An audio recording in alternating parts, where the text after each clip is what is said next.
She screamed like a wild animal when I told her I knew. But I didn't scream back. I didn't throw things. I didn't demand answers. I didn't even flinch. I just stood there in the doorway, soaking wet from the rain, holding her phone in my hand with my thumb still hovering over the last message she sent, just 5 minutes before I walked through the door. He's not home. You can come now. And bring wine, winking face. That single sentence pulled a switch inside me I didn't know existed. The part of me that once believed in forgiveness and second chances and my marriage, that part died instantly. And what replaced it wasn't rage. It was cold, surgical, focused. She stood in our living room in leggings and a hoodie, barefoot, looking like a scared little girl who'd just been caught stealing from the candy jar. But this wasn't candy. This was our life. She knew she was done the second our eyes met. And yet, the very first thing out of her mouth wasn't, "I'm sorry." It was, "You went through my phone?" I didn't answer. The moment hung in the air like smoke after a gunshot. Her hands were shaking. Her eyes darted around the room like a cornered animal, searching for an exit. I watched her process all the angles, all the excuses she might try. I could almost hear the gears turning in her head, trying to decide whether to cry, scream, or lie. She chose the worst one. "I was going to tell you," she said, voice trembling. "It didn't mean anything. It was just a phase, okay? You've been so distant lately, and I needed someone to talk to." Talk to? My eyes dropped to the message still glowing on the phone in my hand. The one that made it crystal clear talking wasn't the only thing they'd been doing. She lunged at me suddenly, trying to snatch the phone. I stepped back without a word. That's when she snapped. "You can't stop me," she shrieked. "If you touch me, I'll call the police." Her voice cracked. Her eyes were wild. She wasn't trying to reason anymore. She was trying to scare me, manipulate me, like I was some abusive husband and she the poor little wife who just needed to get away. I let her scream. Then I placed the phone gently on the hallway table, grabbed my car keys from the hook, and walked out the door without saying a word. And I didn't come back that night. But I didn't disappear, either, because I had already seen too much to walk away. See, this didn't start with that message. That was just the final cut. The bleeding had started weeks ago. Little things. Her scent changing. Her texts drying up. Her stories not quite lining up. She started working late, going to yoga twice a week even though she hated yoga. I smelled cologne on her scarf once. Not mine. The worst part? I ignored it. I chalked it up to stress, to routine, to the fact that 10 years of marriage is supposed to feel less exciting. I blamed myself. I thought maybe I wasn't doing enough. Maybe I'd gotten lazy. Maybe I'd stopped being the man she fell in love with. But now I knew better. Now I saw it all for what it was, a performance. A carefully crafted illusion. A decaying house with a beautiful paint job. When I left, I didn't drive far. I parked 3 blocks away and waited in the shadows, engine off, rain hammering down on the windshield. I wanted to see if he'd show up. And he did. 30 minutes later, a gray Audi pulled up. He didn't knock. He used a key. I watched him let himself in like he owned the place. Like he'd done it before. Like this was just another night in my house with my wife. I sat there in the dark for a long, long time. And while they were upstairs, doing God knows what, I started making phone calls. Not to friends. Not to family. I called every client she ever worked with. Every venue she'd booked for her, event planning business. Every mutual we had. I let the pieces move on their own. I didn't have to say much, just a few questions here and there. "Hey, did she mention anything about that weekend in Chicago? Did she ever ask you to lie for her? Has she been working alone lately?" People talk when you ask the right questions. By the time the sun rose the next morning, her entire foundation had begun to crack. The best part? She didn't know yet. She was still asleep in our bed, with him smiling in her dreams, maybe thinking she'd gotten away with it. She wouldn't wake up until nearly 11. And when she did, her phone would buzz 156 times with missed calls, messages, and notifications. Her world would already be on fire. And I'd be sitting at a cafe down the street, drinking black coffee, waiting to watch it all collapse. Quietly. Completely. I wasn't going to scream. I wasn't going to fight. I was going to ruin her. Piece by piece. I don't think there's a word in English that captures the look someone makes when they realize everything they built was a lie, and everyone suddenly knows it. But I saw that look on Madison's face at exactly 11:07 a.m. She stepped out of our house wearing my old hoodie and one of his t-shirts underneath, hair up in a loose bun, eyes still swollen from sleep, phone clutched in one hand, trembling like she was holding a bomb that had already gone off. I watched from across the street. She didn't see me. Not yet. She was too busy staring at the screen, mouth half open, fingers frozen. One by one, those messages rolled in. Her sister. Madison, what the hell is this? Her assistant. I didn't know. I swear. I'm not getting involved. Her mother. Call me. Now. Our neighbor Lauren. You disgust me. I let my kids play at your house. My best friend Nolan. He deserved better. You snake. And dozens more.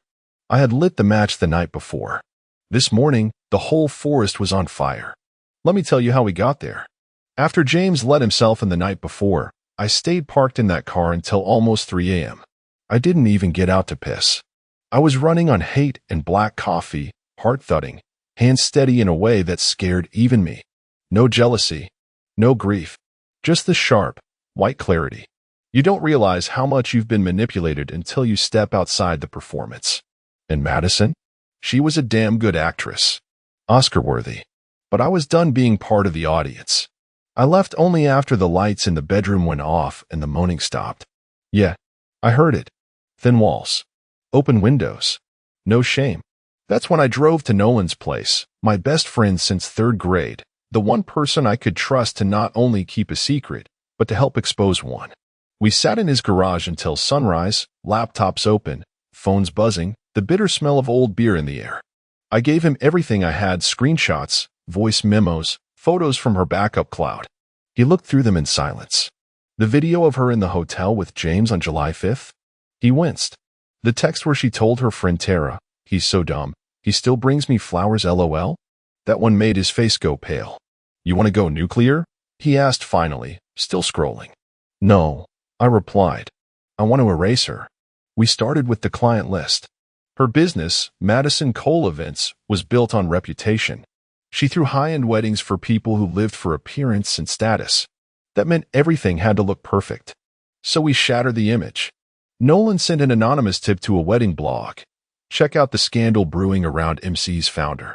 Allegedly slept with a client's groom last year. Then we found the Reddit thread. Someone else had already started it. Did anyone else book Madison Cole Events and now feel weird about it? Perfect. We added fuel, screenshots, rumors, even a fake email from a furious ex-client who claimed Madison ghosted them after accepting a deposit. It went viral.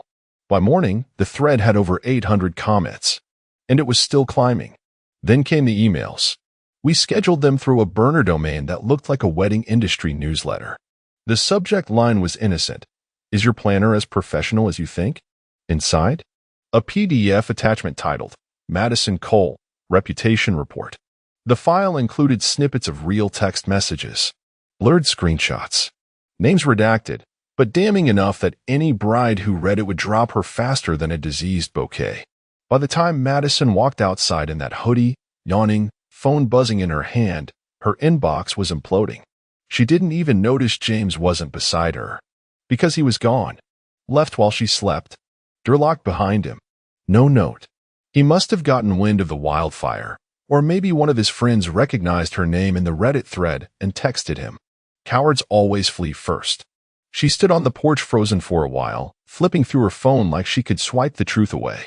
Then she walked barefoot to the mailbox, opened it like she was trying to do something normal, something sane. But there was nothing inside. Nothing but silence. That's when she saw me. Still sitting in the same black SUV I used to drive her to work in every Monday for 3 years. Still in the same clothes from last night. Rain-soaked. Sleepless. Stone still. Our eyes met. And it hit her. This wasn't just about an affair. This wasn't about James. This was war. She took one step toward me, lips parting. Then stopped. She knew I wasn't coming back. Not to the house. Not to her. Not even to this conversation. I rolled the window down, just an inch, just enough for her to hear me say one sentence before I drove off. You should probably call your lawyer. I didn't need to raise my voice. The terror in her face told me she heard every word. I didn't go home that day. I didn't even go to Nolan's. I drove 2 hours out of town, deep into nowhere, just me, the road, and the weight of what I'd done and what I was still planning to do. And no, I didn't feel guilty. Not even a flicker of it. What I felt was clean. For the first time in what felt like years, I could breathe without choking on suspicion. No more analyzing her tone. No more pretending I didn't see her eyes glaze over at dinner. No more just going out with the girls that turned into silent phones and 2 a.m. returns. I didn't realize how long I'd been gaslit until the fire was finally out. But clarity is a funny thing. It doesn't hit all at once. It comes in waves. That drive was the first wave. The second came the next morning. I woke up in a cheap motel bed, fully clothed, my phone vibrating violently against the nightstand. 156 missed calls. Not from her. Not just from her. Clients. Her sister. Her business partner, who, by the way, I also discovered was sleeping with her 6 months ago. Yeah, she's been busy. Some even tried contacting me, desperate to make sense of the mess exploding around them. I checked her Instagram first. Over 2,000 comments under her latest post. Once a perfectly edited photo of her smiling in a white blazer, holding a clipboard at some bride's rehearsal dinner. Now a digital firing squad. This you scammed my cousin. I'm calling the cops. Karma's AB*TCH, and so are you. Shame on you. And your poor husband. Does he know? Oh wait. He's the one who exposed your cheating. Hashtags were created. Hashtag Madison Cole scam. Hashtag wedding planner from hell. Hashtag not my planner. She had been canceled overnight. But that was never my goal. My goal was personal. And now came the third wave. It was time to go after James. He thought he could vanish. Thought he could disappear into his gym, his real estate listings, his fake, positive vibes, lifestyle. But guys like that, they always leave a trail. And I followed it. Nolan helped me dig old tweets, tagged photos, public comments from his exes. It didn't take long to find cracks. Turns out James was no stranger to stolen women. He had a habit, luring them in when their relationships were weak, whispering affirmations, playing the savior while slipping into their lives and leaving carnage behind. There were 3 women in his recent past who'd had breakdowns after being with him. One had left her fiancé. Another lost her job. A third had tried to take her own life. All of them blamed themselves. But not anymore. We contacted them. Carefully. Respectfully. Nolan used a burner account, posed as a podcast researcher for a show about emotional abuse and toxic dating. They were hesitant at first, but when we mentioned James' name, every single one agreed to talk. We recorded everything. The lies, the manipulation, the gaslighting, the threats, and one story that made my blood boil. One of them, Rachel, said James had taken intimate photos of her during a weekend trip to Palm Springs, and when she tried to break it off, he threatened to post them if she ever told anyone what he did. That's when I knew. This wasn't about me anymore. It wasn't just about getting even. It was about ending him. I asked Rachel one question. If we exposed him, not just anonymously, but with everything we've got, would you stand with us? She hesitated, then said yes. I spent the next 2 days building a digital bomb. Screenshots, audio clips, timelines, photos, patterns, public records, fake testimonials, some real, some crafted to push the right buttons. We created a press kit so believable, so detailed, it looked like a leaked police file. Then we waited. It was Madison who detonated it. Not directly, not on purpose. She posted a video to clear the air. Sitting on a beige couch, no makeup, crocodile tears in full effect, claiming she was being harassed, blindsided. Never meant to hurt anyone. And in the middle of it, she said one name. James Mitchell has nothing to do with this. He's a good man. Please leave him alone. Boom. By the end of the day, James Mitchell's face was plastered on TikTok, Instagram, and YouTube, labeled Predator Realtor, by a rising influencer who stitched Madison's video with Rachel's leaked audio. It caught fire like dry brush. Thousands of views. Then tens of thousands. Then hundreds. And then he vanished. Deleted socials. Shut down listings. His brokerage removed him from their site. Clients demanded refunds. One woman even spray-painted cheater and creep across his office door in red. Meanwhile, Madison, she started posting Bible quotes. God gives his toughest battles to his strongest warriors. Let the haters hate. Only God can judge me. Classic meltdown mode. But here's the thing. Neither of them had even the slightest clue that none of this was the end. It was the middle, because while they scrambled to patch their reputations, I was digging into something deeper. Something Madison really didn't want anyone to find. The thing that would finally crack her mask for good. It was buried in a shared folder on her old laptop. The one she forgot I synced to our cloud years ago. And once I opened it, everything changed. Everything. I opened the folder by accident. No, really. I wasn't even looking for it. I was scrolling through her old files, searching for a client list backup Nolan had asked for, something to strengthen our timeline for how many contracts she'd falsified. But the folder caught my eye because it didn't belong there. It was titled Yoga Retreat, March 2022. Innocent enough, right? Except she never went on a yoga retreat in March. She told me her aunt in Oregon had gotten sick. I even remember the night before she left, me helping her pack, her tearing up by the door, whispering, "Thanks for being so understanding, baby. I don't know what I'd do without you." Now I know what she did. She went to Santa Fe with James, and she documented everything. There were photos, videos, screen recordings, voice notes, a whole damn scrapbook of betrayal tucked neatly inside a folder she probably thought was buried too deep to ever be found. The first video started with her holding a mimosa, barefoot on a hotel balcony, wearing nothing but a white robe.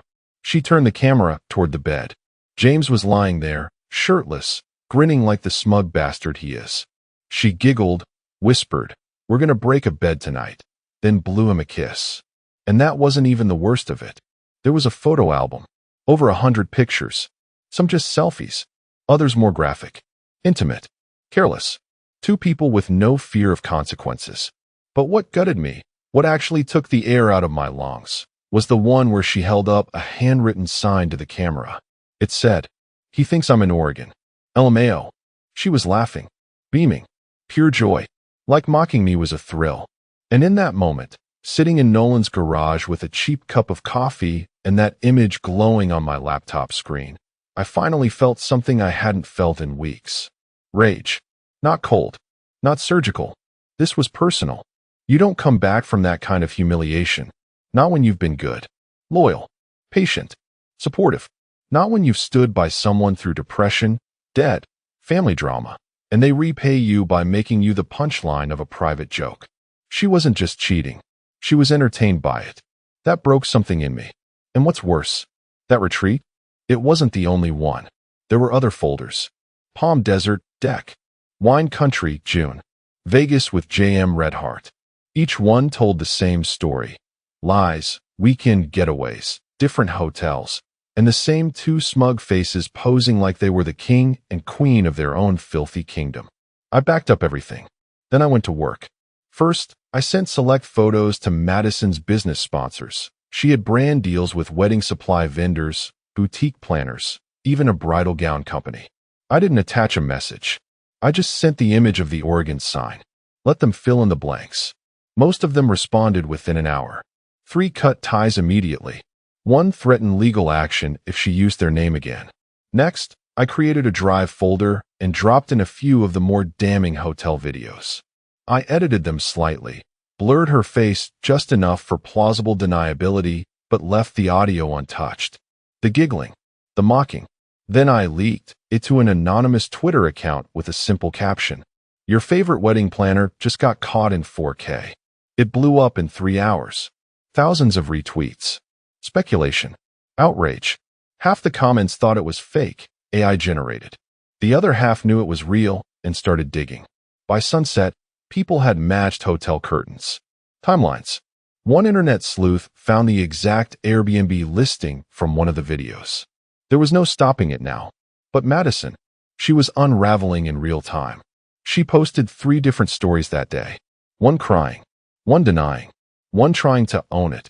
I'm not perfect, but no woman deserves this level of hate. I didn't respond. I didn't need to respond. Because while she was scrambling to do damage control on the outside, I was sliding the final knife into the heart of her world. I had one last stop that day. Her parents. Yeah, that may sound cruel, but you need to understand something. Her mother was obsessed with our marriage, always calling me the best thing that ever happened to her daughter, always thanking me for putting up with her moods. She never liked James, called him a used car salesman with a tan. And her father?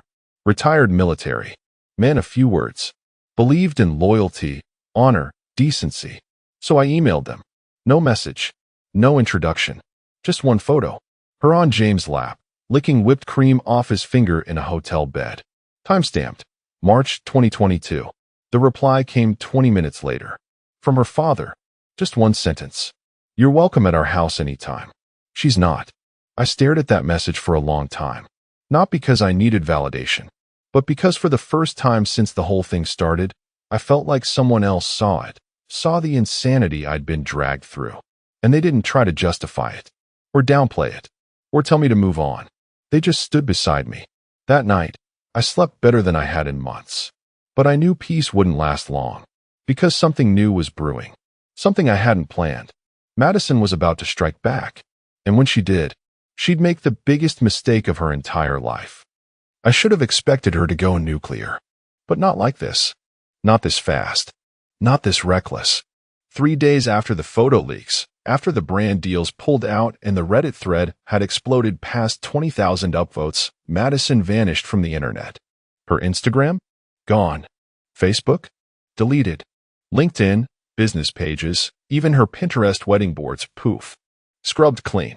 She ghosted everyone. No phone calls, no texts, not even to her sister or mom. And that told me something. It told me she was spiraling, not because she felt guilty. No, Madison doesn't have that gear. She was spiraling because for the first time in her life, she wasn't in control. She couldn't lie her way out of this. So what does someone like her do when they lose the narrative? They build a new one. I found out about it through Nolan, who texted me out of nowhere. Dude, she's in the hospital? I blinked at the message. Excuse me? Apparently, she'd posted a story from a burner account, just a single photo of a hospital bracelet and the caption. When your mental health breaks down because people won't leave you alone. The comments were already filled with sympathy. You didn't deserve this. Men are trash. Hope you're okay, Queen. And there it was. Her next move. She was rebranding herself as the victim. I should have seen it coming. I should have been ready. But even I couldn't predict just how far she was willing to go. That afternoon, I got a call from an unknown number. I let it go to voicemail. When I listened back, I nearly crushed my phone in my hand. It was the police. They wanted me to come in for a voluntary conversation regarding a recent domestic concern. I didn't even have to guess who filed it. I drove straight to the station, walked in calm, dressed in a plain gray hoodie and jeans. Kept my head clear. Sat across from a tired-looking officer with coffee breath and a bored expression who read me the basics of what she'd claimed. She says you threatened her life, showed up at her house uninvited, and sent compromising material to her clients to blackmail her.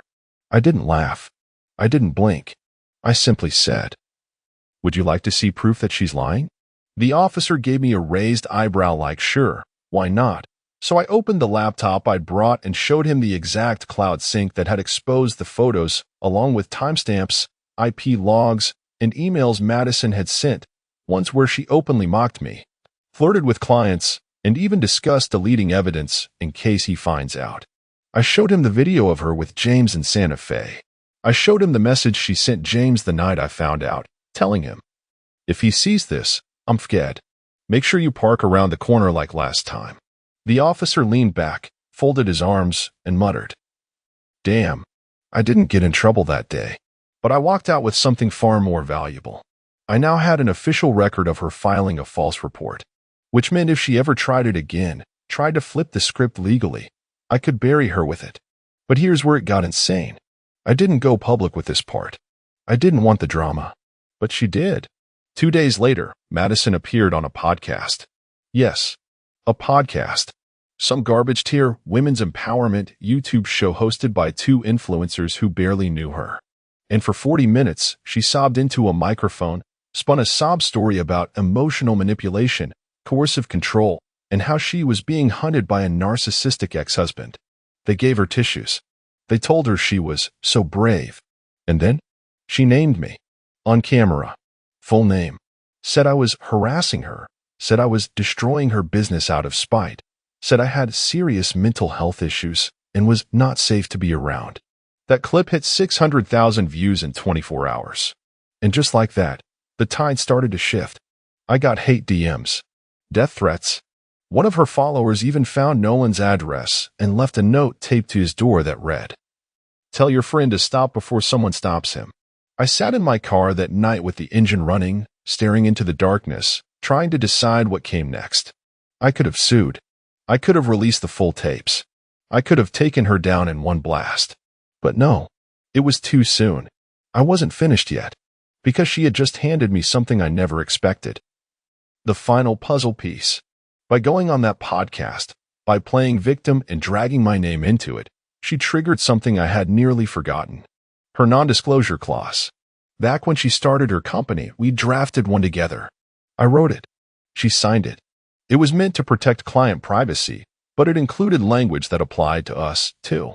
Specifically, that neither of us could use our marriage, our home life, or our private affairs for public promotion without the other's written consent. She just violated it. On video, nationally. And now, she was legally mine to ruin. But before I pulled that lever, I wanted to finish what I started. Because buried deep in her old laptop, under a second, encrypted folder I almost missed, was something she never wanted me to see. It wasn't about James. It wasn't about the affairs. It was bigger. Much, much bigger. And it would detonate every last piece of her carefully curated life. She thought the war was already over. She had no idea. The real fire hadn't even started yet. I stared at that second folder for almost 5 full minutes. Encrypted, hidden under layers of junk files and fake directories, buried so deep in her hard drive that the only reason I even noticed it was because I'd written the damn backup script that pulled her full directory tree. She'd named it utilities_2019.log, a decoy designed to look like an old log file, something no one would ever open. But she made one mistake. The date on the folder? It was created in 2023. Curiosity got the better of me. I cracked the password in 10 minutes flat. It was our wedding date, reversed.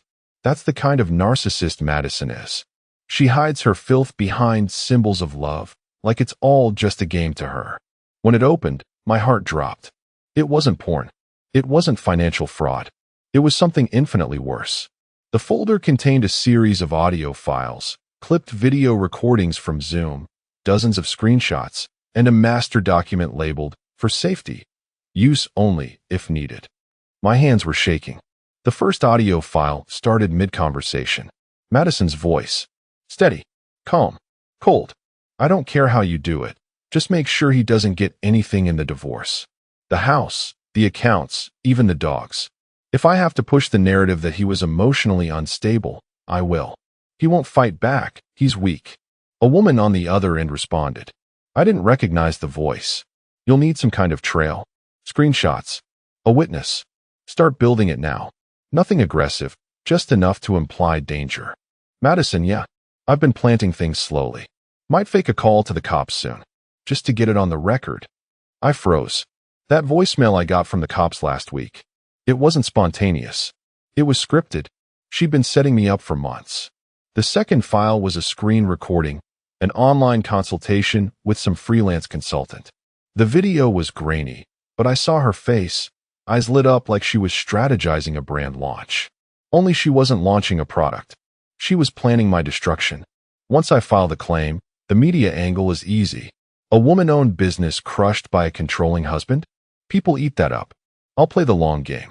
Court sympathy first, then pivot to rebranding. Women love a comeback story. The document, the master plan, was a full strategy brief. 12 pages, broken into phases. Phase 1, create distance. Start staying late at work. Pick fights. Accuse him of being cold. Make him feel like the relationship is failing because of him. Phase 2, begin seeding doubt. Tell friends he's moody, unreliable, possibly depressed. Ask them to check in on him. Start building a reputation of instability. Phase 3, establish fear. File a police report for emotional intimidation. Claim you're scared. Get it on record, even if it doesn't go anywhere. Document fake incidents in a private journal in case you need to present it in court. Phase 4, the fall. Leak a curated breakdown of the marriage. Make sure his obsession with finding out the truth looks like paranoia. Align public posts with therapy narratives, healing, boundaries, leaving toxicity. Phase 5, rebuild. Pivot the business. Change branding. I was silenced for years, but now I'm speaking my truth. Add a wellness coach. Offer empowerment sessions. Rebrand the cheating as a journey to freedom. I couldn't believe what I was reading. This wasn't a spontaneous meltdown. This wasn't a desperate woman cheating in a moment of weakness. This was premeditated psychological warfare. She hadn't just betrayed me. She'd engineered it. And the whole time I thought I was the one losing control, she was building a story where I was the villain, and she the misunderstood survivor. I sat in Nolan's basement that night, laptop in front of me, fingers gripped tight around a glass of bourbon that wouldn't stop shaking. He listened to the audio with me. He didn't say a word until the end. Then, just quietly, "You can ruin her for real now." But I didn't move, because something inside me had changed. I wasn't just angry anymore. I was horrified. She wasn't trying to get revenge. She wasn't trying to move on.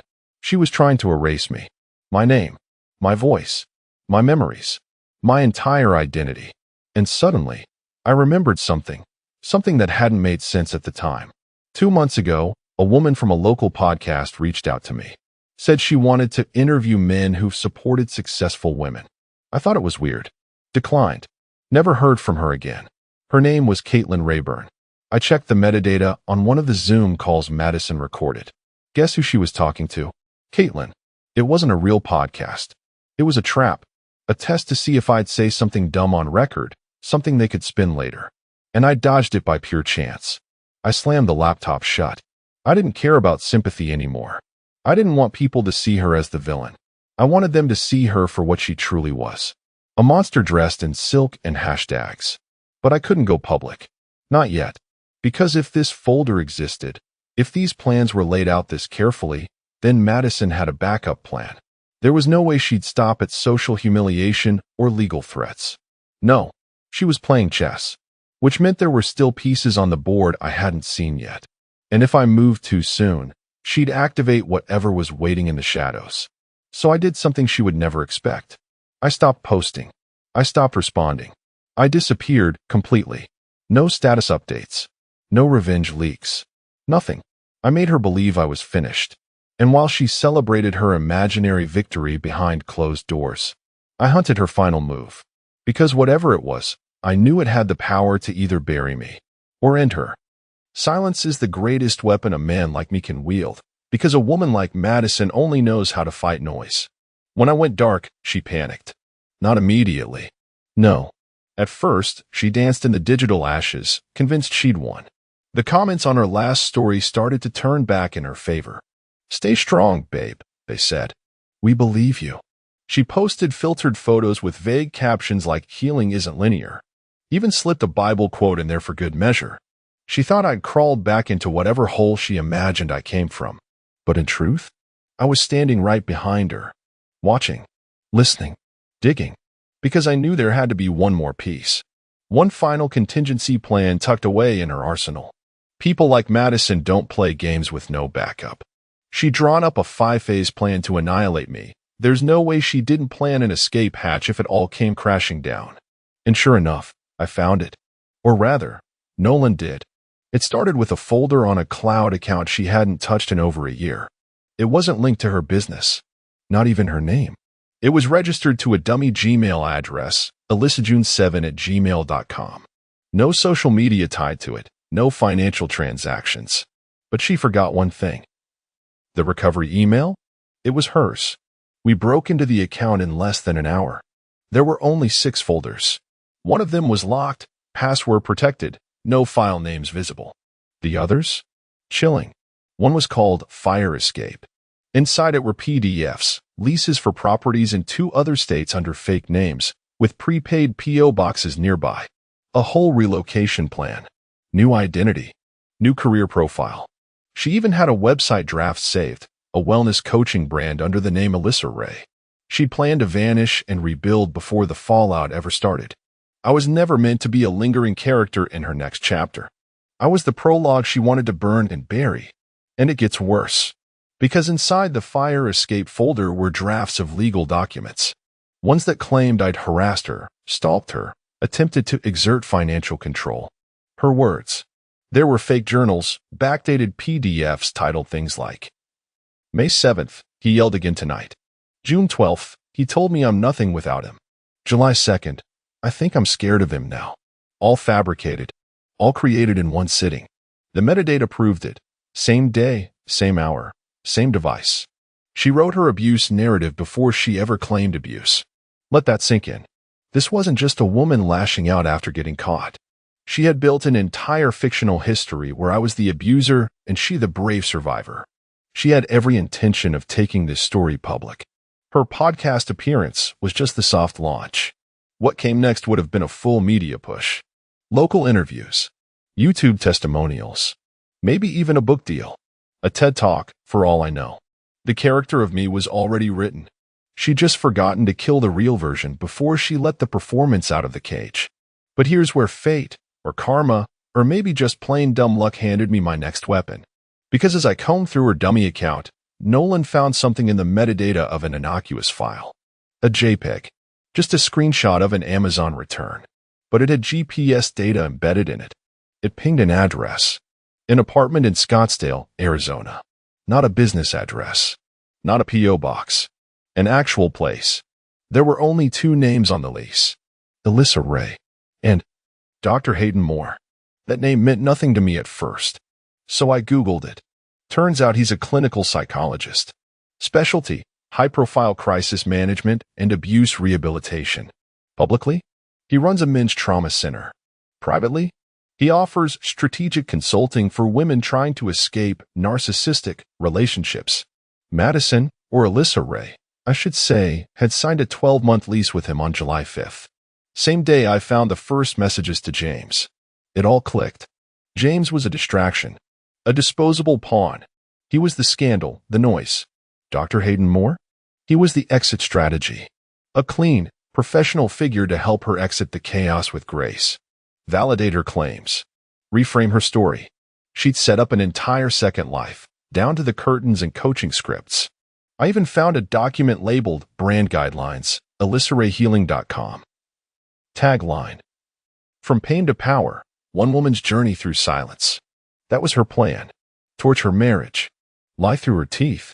Leave me in the wreckage while she emerged from the ashes, rebranded as a goddess of healing.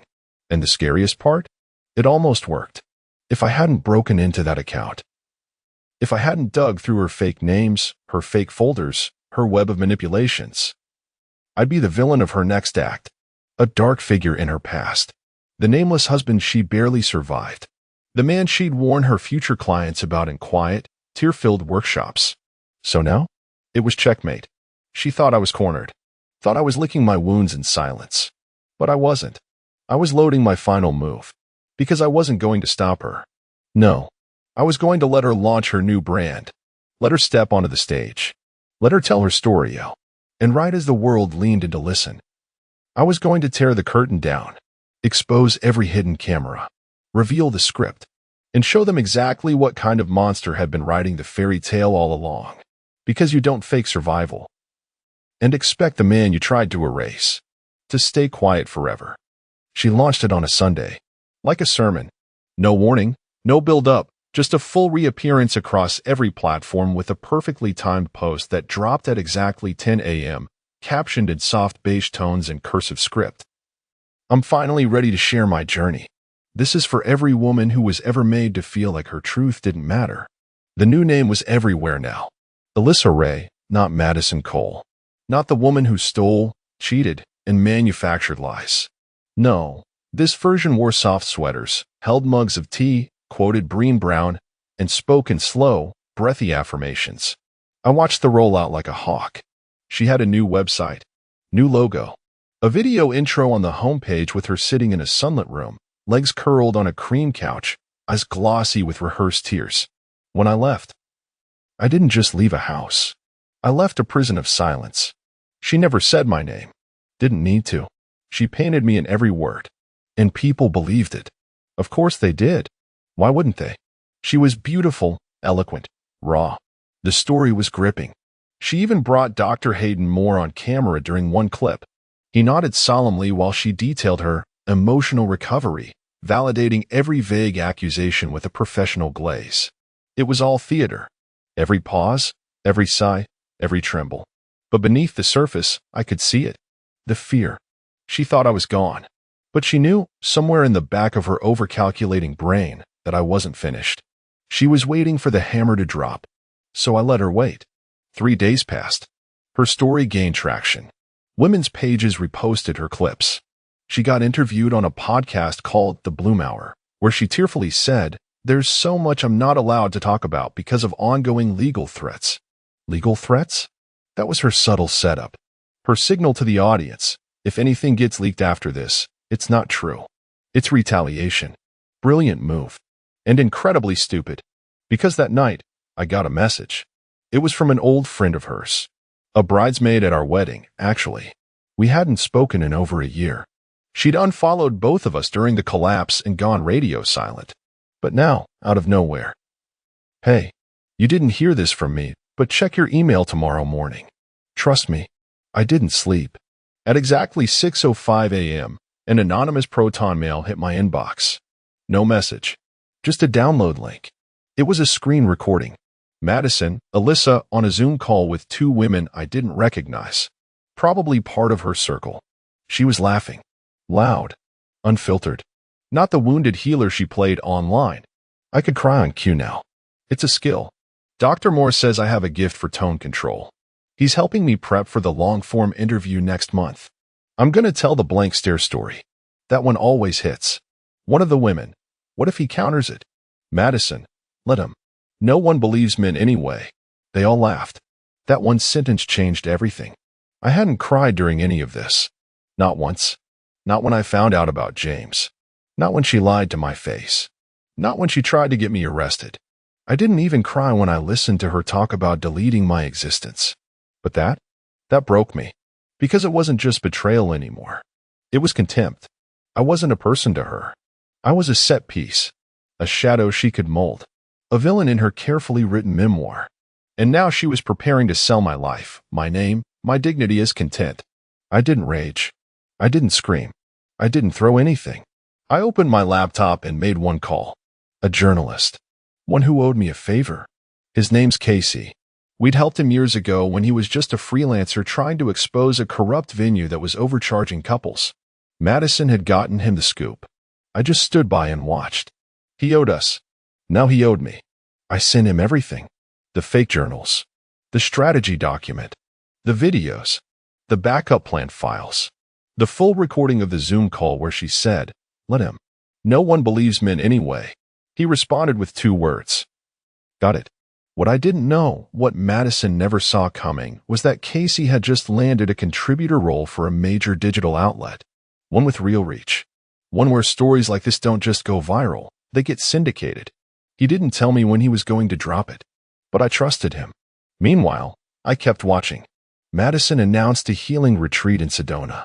$2,000 per attendee. 3 days of yoga, journaling, and trauma recalibration workshops. It sold out in 36 hours. She was on top of the world. And then came Wednesday. The article went live at 9:32 a.m. Exclusive. The dark side of Alyssa Ray, sources reveal strategic abuse hoax and digital fraud behind wellness guru's rise. It was nuclear. Screenshots. Timelines. Audio clips. Verified emails. Quotes from former clients who admitted they'd felt manipulated into defending her. A statement from Rachel, the woman James had threatened, who now revealed Madison had coached her to lie in court during a custody case years ago. The article ended with the video clip of the Zoom call. No one believes men anyway. By noon, her entire brand was collapsing in real time. TikTok was flooded with stitches. Therapists denouncing her. Women questioning everything. The retreat got canceled. 2 sponsors dropped her within hours. The podcast pulled her episode and issued a public apology. And Madison? She went silent again. This time for good. But it wasn't over. Not for me. Because there was still one place she hadn't been exposed. And that was court. I wasn't just going to humiliate her in public. I was going to dismantle her legally, piece by piece, and make sure she never tried this on another man again. The storm was finally here, and I was the thunder. I walked into the courthouse without a lawyer, not because I didn't need one. I had the best family law attorney in the city on standby, but because I wanted Madison to look me in the eyes and know I didn't need anyone to speak for me anymore. We were there for a hearing about the emergency petition she filed 2 weeks prior. Claimed she feared for her safety. Said I had been stalking her, threatening her, weaponizing digital harassment to damage her livelihood. She wanted a restraining order. She wanted to bar me from speaking about her publicly. She wanted the court to silence me. But what she didn't want, what she was desperate to avoid, was discovery. Because if this hearing went forward, she knew we'd get access to everything. Her communications, her burner accounts, her business records, and every draft of every fake journal she wrote. So I walked in calm. No entourage. No drama. Just a folder under my arm labeled The Truth. She was already inside when I arrived, sitting stiff-backed in a gray dress that was too conservative to be real. Her new lawyer, some junior associate from a boutique firm in Scottsdale, sat beside her flipping nervously through notes. She didn't look at me when I entered, but I felt it. The static. That subtle tremor that passes between two people who know the war is at its final turning point, where one walks out with victory and the other with ashes. The judge called the hearing to order. Her lawyer launched first, reading a prepared statement full of the usual buzzwords: digital aggression, emotional distress, public defamation, irreparable harm to brand identity. The tone was polished, rehearsed. I didn't interrupt. I waited. Then the judge turned to me, asked if I had any response. I opened my folder. Your Honor, I said quietly, before I respond to these claims, I'd like to submit some digital evidence and request that it be entered into the record. The judge gave a nod. I handed over a USB.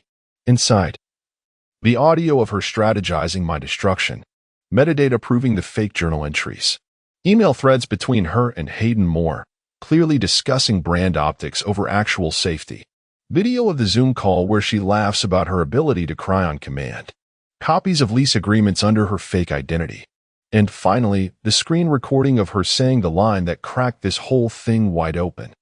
No one believes men anyway. The judge asked for a recess. 10 minutes passed. Madison stared straight ahead, motionless. When the judge returned, everything had changed. Her petition was denied on the spot. But that wasn't the real win. The real win came when the judge said, plainly, "This court has serious concerns about the petitioner's conduct and credibility. I am referring this case for further review under perjury and fraud statutes." Madison flinched. Her lawyer leaned in, whispering frantically. I just sat there, silent, still, unshakable, because in that moment, the courtroom wasn't just wood and marble and procedure. It was the place where the truth finally stood taller than the fiction she'd spent months scripting. And it wasn't over. Once the hearing ended, her lawyer tried to approach me in the hallway. "We don't want this to escalate," she said, smile brittle, tone defensive. "Would your client be open to a quiet settlement?" "My client?" I asked. "You?" She blinked. I laughed. Not because it was funny, but because it was over. Really over. "No," I said. "No deals. No settlements. No silence." I walked out without looking back. But as I reached the courthouse doors, I got a message. It was from Rachel, the woman who'd once been threatened by James, then used by Madison to prop up her victim narrative. "Just wanted to say thank you. I saw the article. I saw the hearing recap. You weren't just fighting for you. You were fighting for all of us who never got believed." That hit me harder than I expected. Because she was right. This wasn't about revenge anymore. It was about truth. About drawing a line in the sand that says, you don't get to rewrite a man's story just because the algorithm favors your version. And just when I thought the chapter was closing, Nolan called me. He was laughing so hard I could barely understand him. "Dude, you're gonna love this. Check her website." Now, I opened my phone. AlyssaRayHealing.com. This domain has been suspended for violating platform policy. Every link gone. Every post deleted. Every course canceled. Her sponsors dropped her after the court documents went public. But the best part? Dr. Hayden Moore released a statement, too.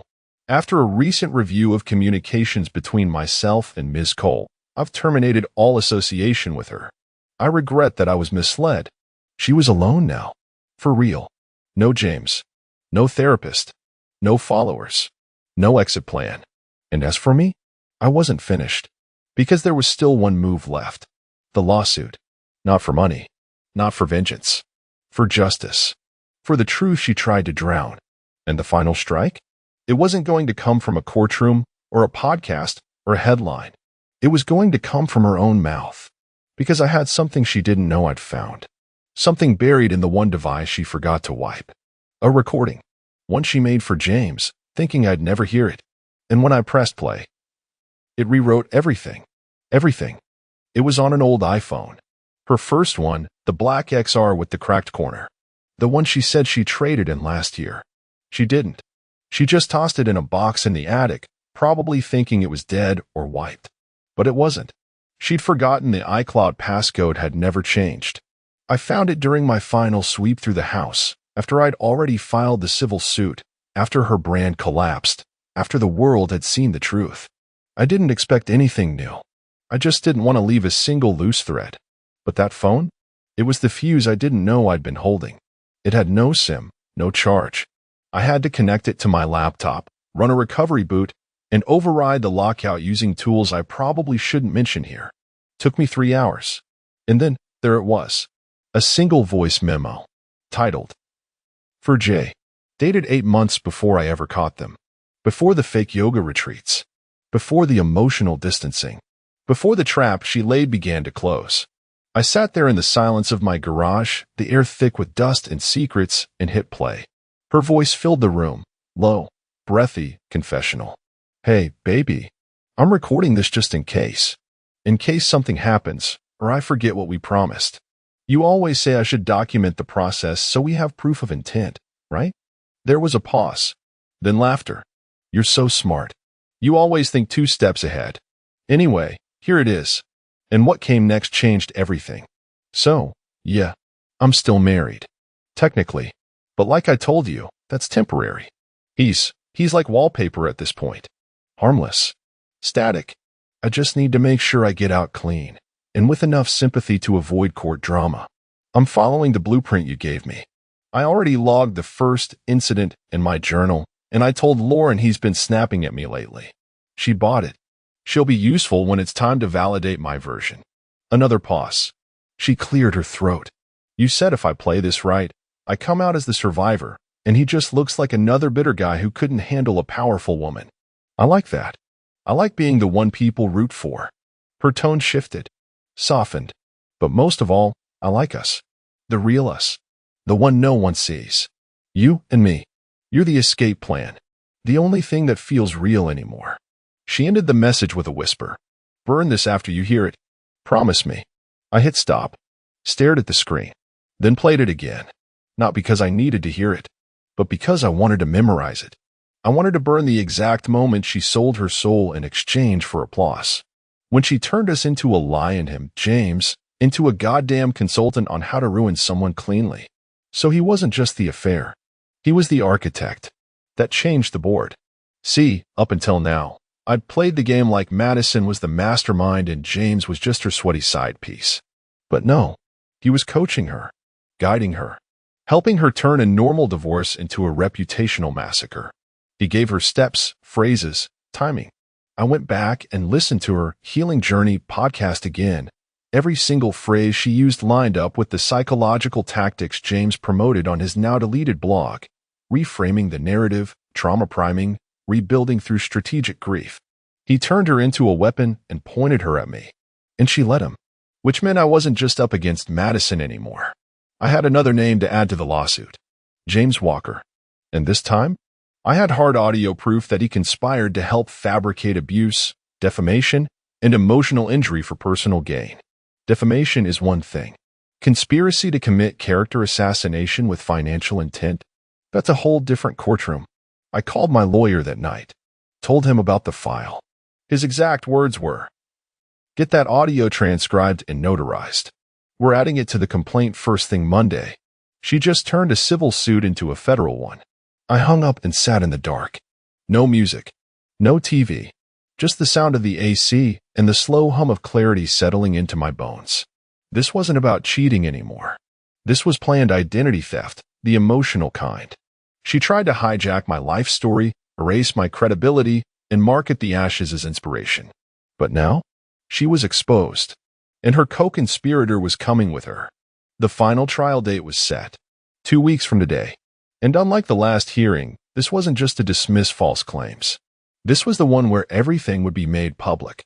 Evidence, witnesses, intent, and best of all, I'd be reading the transcript of her voice message, out loud, to her face, in front of a judge, and cameras. Because, yes, this trial would be televised. She had wanted attention. Now she'd get it. Not as Alyssa the healer, not as Madison the victim, but as a calculated fraud with her voice echoing through a courtroom she thought she'd never sit in. And after that, I was done. Not broken, not bitter, just free. And in part 11, she finally learns what it means to have nowhere left to run.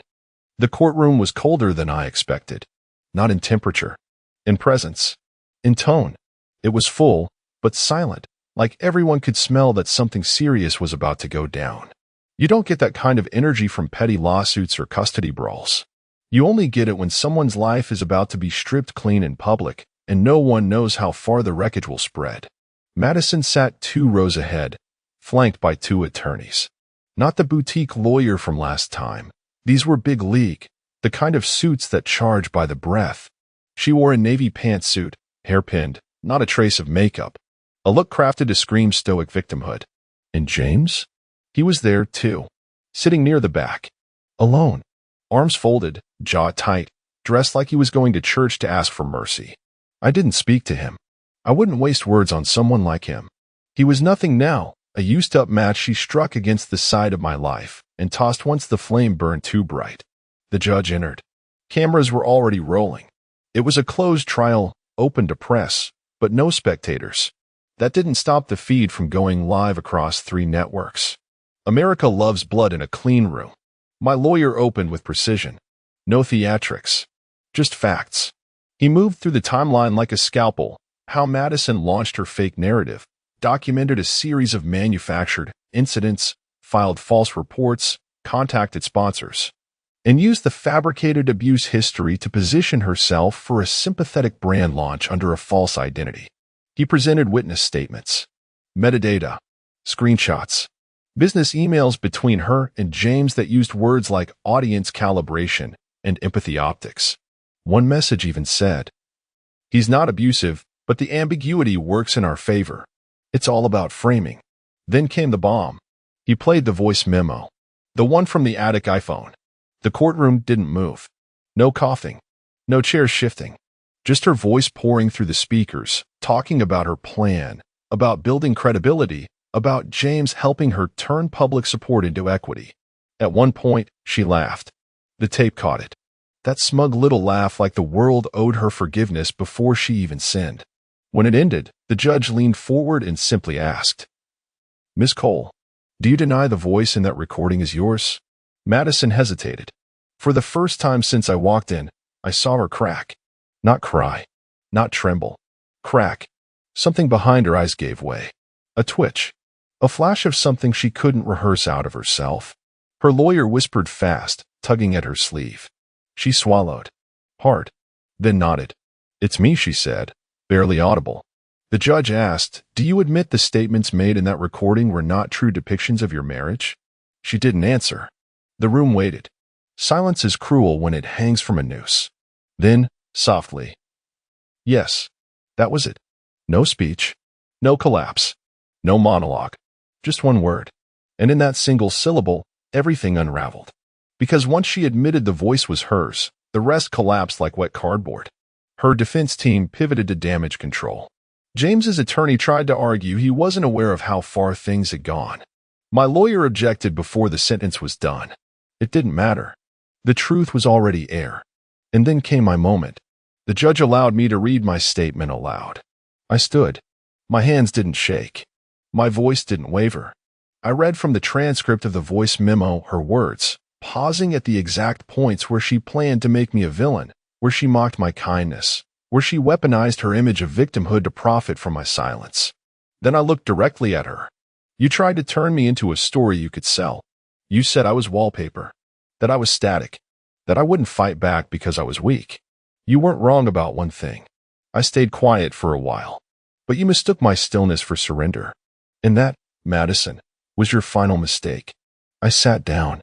The judge ruled within 10 minutes. Full judgment in my favor. She was ordered to pay restitution. Her claims were declared fraudulent. And James? He was referred for criminal investigation for conspiracy and malicious defamation. But that wasn't the moment that stayed with me. It was what happened after. Courtroom emptied. Cameras off. I was gathering my files when she approached me. No lawyers. No PR team. No script. Just Madison. She stood there, thin, small, drained of all the venom she used to spit so easily. I didn't think you'd really fight back, she whispered. I looked her dead in the eyes. I didn't fight back. I survived you. She blinked, bit her lip like she wanted to cry. But nothing came. Because by then, even her tears were tired of lying for her. She turned and walked out of the courthouse alone. And I didn't follow. I walked the other way. Toward the doors. Toward the air. Toward the world that was finally mine again. But one thing still lingered. One final choice. One more string left to cut. And that, friends, I didn't go home after the trial. Not right away. Instead, I drove for hours. Windows down. No music. Just the sound of the road and the wind and my own breath finally steady in my chest. I didn't cry. I didn't cheer. There was no cinematic swell of emotion. No grand epiphany waiting at the end of the freeway. There was just space. Silence. And in that silence, I asked myself the only question left. Do I let her fade, or finish this completely? Because even with the verdict, even with her world in ashes and her lies exposed on national platforms, a part of her still existed in my life. Her clothes were in boxes. Her name still lingered on old bills. I'd see a place we once visited and feel the ghost of her hand in mine. She was gone, but she wasn't gone. And I realized I had won the war, but I hadn't left the battlefield. So I went home. I opened every drawer she'd ever touched. Took everything of hers, every leftover necklace, every fake note, every half-used perfume bottle, and dropped it into a black bag. I opened the closet. That red dress from our anniversary? The one she wore before texting James he's not home. You can come. I didn't donate it. I burned it. Not out of rage. Out of release. I watched the flame chew through silk like truth chews through lies, slow at first, then violently, until there's nothing left but charred fabric and smoke. And then I sat in the yard and wrote her a letter. I didn't send it. It wasn't for her. It was for me. Madison. You built a lie with my name in its foundation. You made my kindness a weakness. You made my loyalty a joke. You took everything soft in me and tried to sharpen it into a weapon, one I'd turn on myself. But I didn't. I stood. I spoke. I survived you. And now, I forgive you. Not because you deserve it, but because I do. I will never hate you again, because hate is still a kind of connection. And I owe you nothing. I folded the letter and dropped it into the fire, too. Let it turn to ash with everything else. The next morning, I changed my number. I closed our shared bank accounts. I contacted every place that still had her name tied to mine and cut the thread.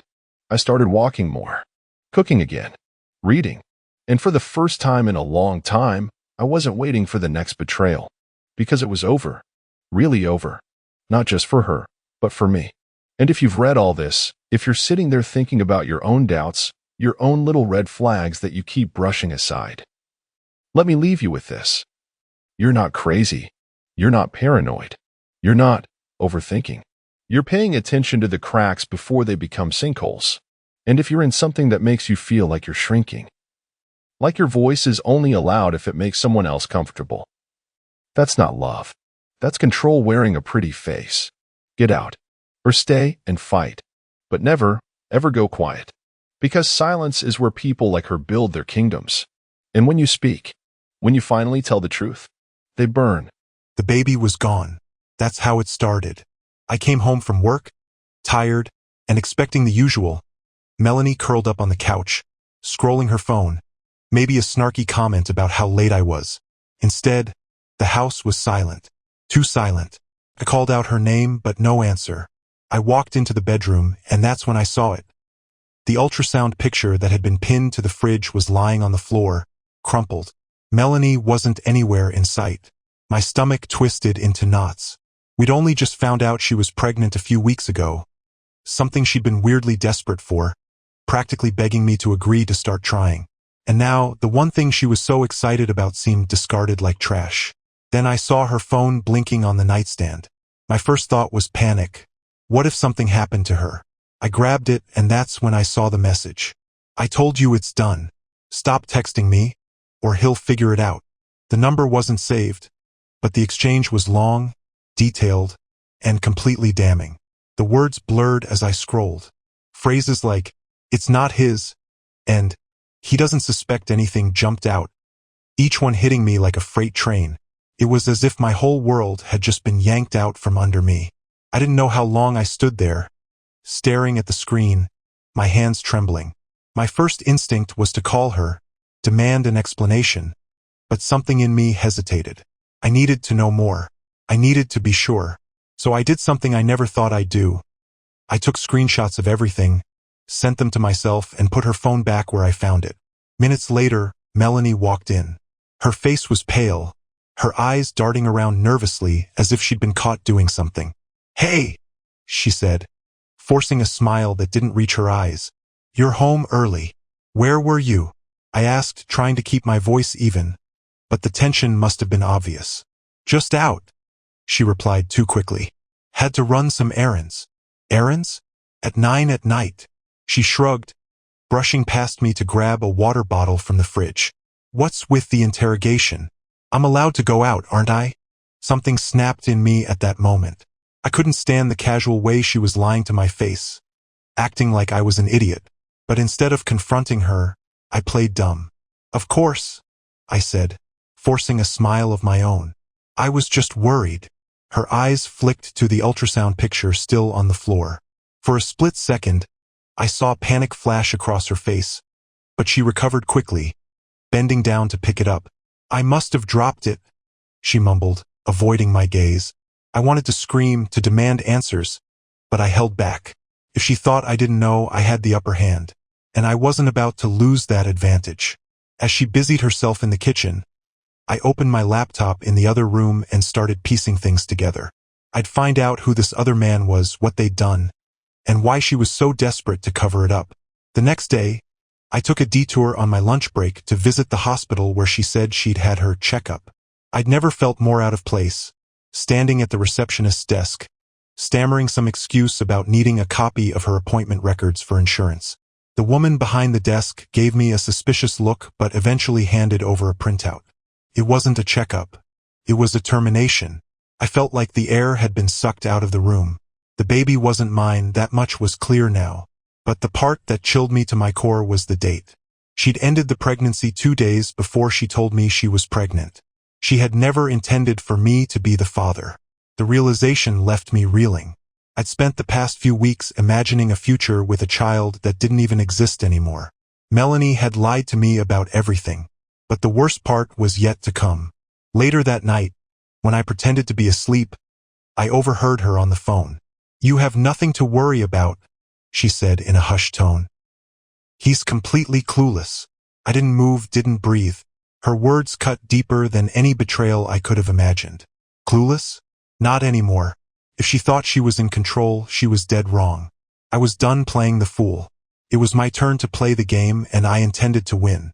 The next morning, I woke up early, pretending nothing was wrong.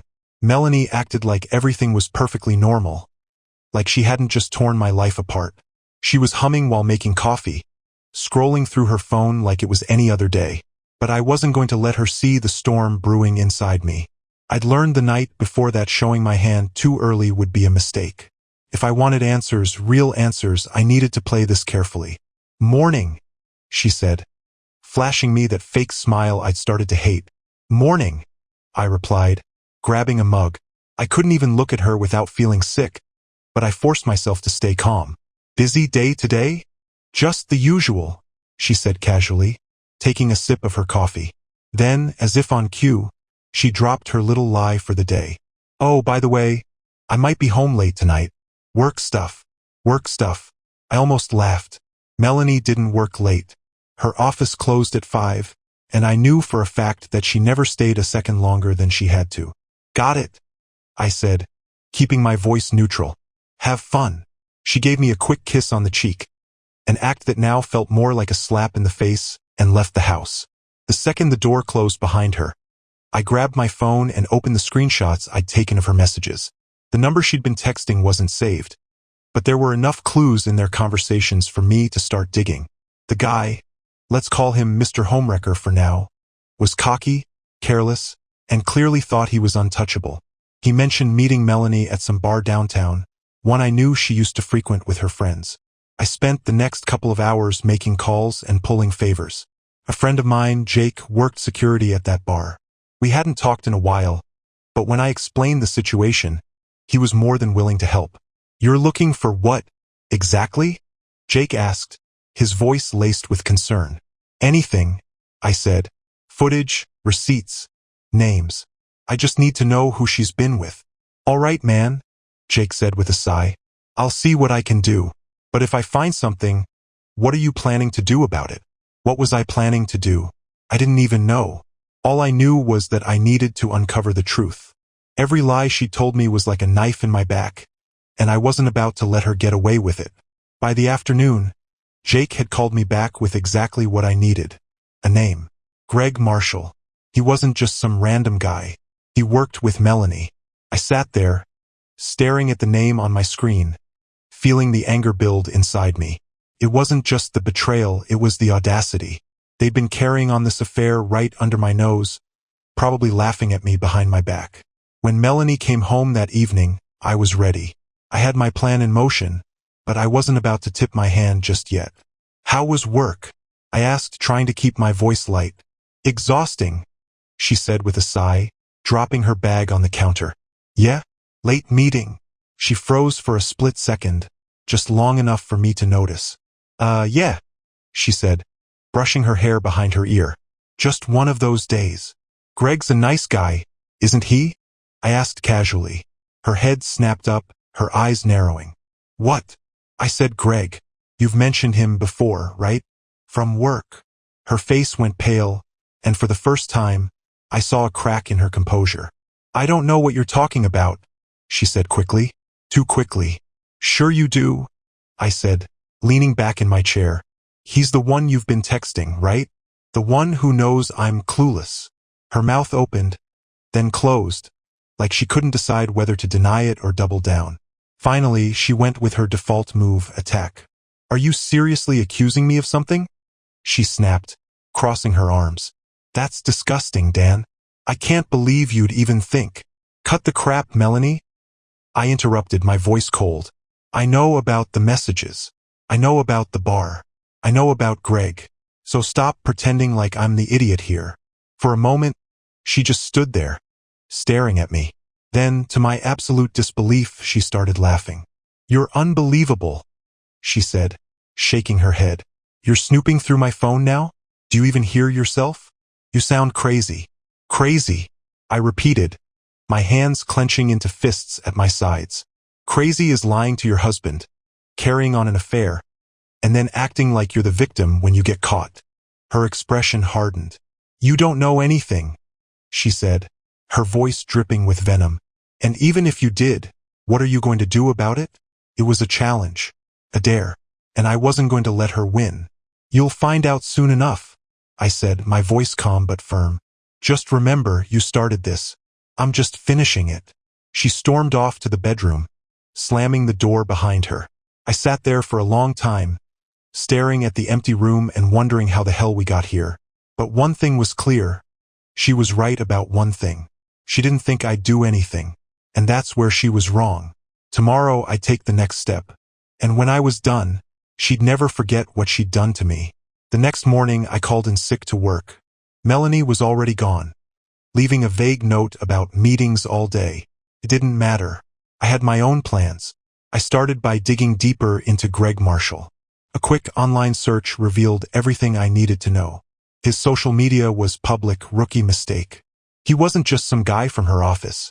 He was the company's golden boy. Promotions, awards, pictures of him at corporate events with his arm casually draped around Melanie's shoulder. My blood boiled as I scrolled through his feed. But then I saw something that made me pause. A post from a few weeks ago. A selfie of Greg at a fancy restaurant downtown. The caption read, "Celebrating something special with someone special." My stomach twisted as I recognized the bracelet on the wrist of the person sitting across from him. It was Melanie's. I stared at the screen, my chest tightening. This wasn't just a fling. She'd been parading around with him, smiling for pictures while lying to my face. The humiliation burned, but it also fueled my determination. I called Jake again. "You still have access to the security footage from the bar?" I asked. "Yeah, why?" he replied, sounding hesitant. "I need you to pull everything from the night of September 5th. Melanie was there with Greg. I need to know what happened." Jake sighed. "Dan, this is getting messy. Are you sure you want to see it?" "I don't just want to see it," I said, my voice cold. "I need proof." By noon, Jake sent me a video file. My hands shook as I opened it. The footage was grainy but clear enough. There she was, Melanie, sitting at a corner booth with Greg. They were leaning in close, laughing, her hand resting on his arm. Then, without any hesitation, she kissed him. Felt like a punch to the gut. I couldn't tear my eyes away, even though every second made me want to throw my laptop across the room. The worst part came at the end. Greg handed her a small envelope. She opened it, glanced inside, and smiled. Then she kissed him again. An envelope. Money? A gift? Whatever it was, it felt like a transaction. My mind raced with possibilities, each one worse than the last. But I wasn't done yet. I needed to know why she'd been at the hospital, what she'd whispered to her mom, and what she'd been hiding.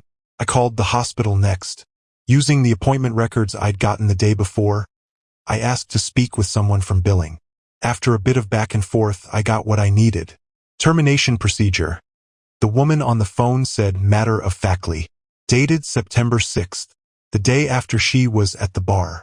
My grip on the phone tightened. "Was there a reason given for the procedure?" I asked, trying to keep my voice steady. "I'm sorry, sir, but I can't disclose that information." Of course. But I didn't need more details. I knew enough. She'd been pregnant, likely with Greg's child, and she'd ended it without even telling me. By the time Melanie came home that evening, I was calm. Too calm. I'd spent the afternoon planning my next move, and I wasn't about to let my emotions ruin it. "Hey," she said as she walked through the door, setting her bag down on the counter. "What did you do today?" "Oh, just catching up on some things," I said casually, keeping my eyes on the TV. "You? Work was crazy," she said, opening the fridge and grabbing a drink. "Meetings all day. Must have been exhausting," I said, glancing over at her. "By the way, I ran into someone today who mentioned Greg. Small world. Huh." She froze, her back to me, the drink halfway to her lips. For a moment I thought she'd dropped the act. But then she turned around, smiling like nothing was wrong. "Greg? Yeah, he's been working on a project with me." "Why?" "Oh, no reason," I said, standing up and walking over to her. "Just thought it was interesting. You two must be pretty close." Her smile faltered, just a bit. "Not really," she said, taking a step back. "He's just a coworker." "Is that what they call it these days?" I asked, my voice sharp. Her eyes narrowed. "What's that supposed to mean?" "It means I know, Melanie," I said, my calm exterior cracking just enough for her to see the anger underneath. "I know about Greg. I know about the bar. And I know about the hospital." For a split second, I saw real fear in her eyes. But then she straightened up, her face hardening. "You're being ridiculous," she said, her voice icy. "You've been snooping through my stuff, haven't you?" "Don't," I said, cutting her off. "Don't try to turn this around on me. I'm not the one lying and sneaking around." She laughed, a bitter, mocking sound. "Oh, grow up, Dan. You're so paranoid. You don't even know what you're talking about." "Don't I?" I asked, pulling out my phone and opening the video Jake had sent me. I held it up so she could see the screen. Her face went pale as she watched the footage. For the first time, she had nothing to say. "Care to explain this?" I asked, my voice deadly calm. She didn't answer. Instead, she grabbed her bag and stormed out of the house, slamming the door behind her. But I wasn't worried. She could run all she wanted. I wasn't done with her yet. I stayed up replaying the video, studying every detail. The way she leaned into Greg, the way she smiled at him like I didn't exist. It all burned into my brain. But what fueled me wasn't just anger. It was determination. She thought she could run, avoid this, and sweep it under the rug like all her other lies. But not this time. This time, I was ready to expose every secret she was hiding, and she had no idea what was coming. The next morning, I woke up to a single text from her. "I need space. Don't call me." Space. After what she'd done, she wanted space. I almost laughed. Instead, I responded with one word, "Okay." I had no intention of chasing her. Let her think she was in control. Meanwhile, I spent the day gathering more pieces of the puzzle. I called my lawyer, Sarah, who also happened to be an old college friend. I didn't tell her everything yet, just enough to set the wheels in motion. Hypothetically, I said, if someone's spouse was cheating, lying, and potentially funneling money to someone else, what could be done? Hypothetically, she replied, a lot, but it depends on proof.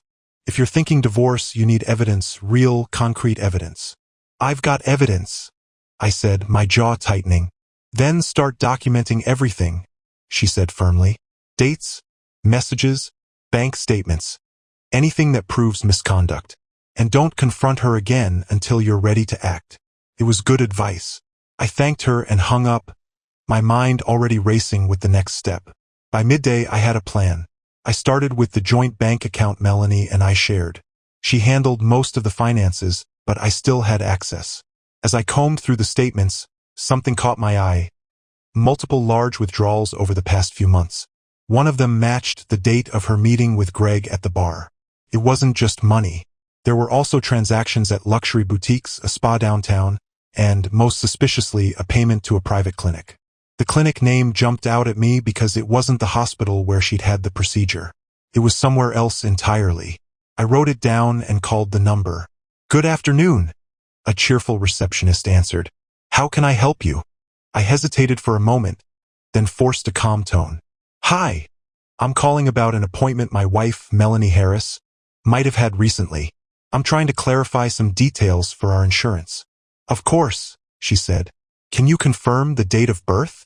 I rattled it off, my heart pounding in my chest. "Ah, yes," she said after a moment. "She came in on September 2nd. Is there something specific you need help with?" September 2nd, 4 days before the termination at the hospital. "What was the nature of the appointment?"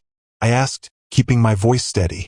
"I'm sorry, sir, but I can't disclose that without her permission." "Right?" I said, forcing a polite tone. "Thank you." I hung up, but the date stuck with me. She hadn't told me anything about that visit. What was she hiding? That evening, Melanie finally came home.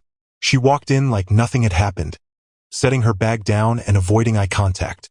"I thought you needed space," I said from the couch, not bothering to hide the sarcasm in my voice. She rolled her eyes. "I needed to clear my head. Is that a crime now?" "No," I said, standing up and facing her. "But lying to your husband? That's a different story." She sighed, exasperated. "Dan, I'm not doing this with you right now. I'm tired, and I don't have the energy for your paranoia." "Paranoia?" I repeated, my voice rising. "I have bank statements, clinic visits, and a video of you making out with Greg at a bar. How is that paranoia, Melanie?" Her jaw clenched, and for the first time, I saw real anger in her eyes. "You've been spying on me?" she snapped. "That's disgusting, Dan. Do you hear yourself?" "I hear myself loud and clear," I shot back. "You've been lying to me for months, Melanie. Don't act like I'm the villain here." She threw her hands up, laughing bitterly. "You're unbelievable. Maybe if you weren't so controlling, I wouldn't have felt the need to go to someone else." Her words hit me like a slap, but I didn't let it show. "Is that your excuse?" I asked, my voice cold. "You cheated because I'm controlling?" That's pathetic. Believe whatever you want, she snapped, grabbing her bag again. I don't have to explain myself to you. No, you don't, I said, stepping closer. But you will explain yourself to the divorce lawyer I hired this morning. She froze, her eyes wide. You're bluffing. Am I? I asked, holding up my phone and showing her Sarah's contact. We've already started drafting the paperwork. And by the way, once the evidence of your little affair comes out, you'll be lucky to walk away with anything. Her face twisted in fury. You're a pathetic excuse for a man, Dan, she spat. No wonder I couldn't stand being around you anymore. I didn't flinch. And you're about to find out just how pathetic I can be, I said. She stormed out again, slamming the door so hard the walls shook.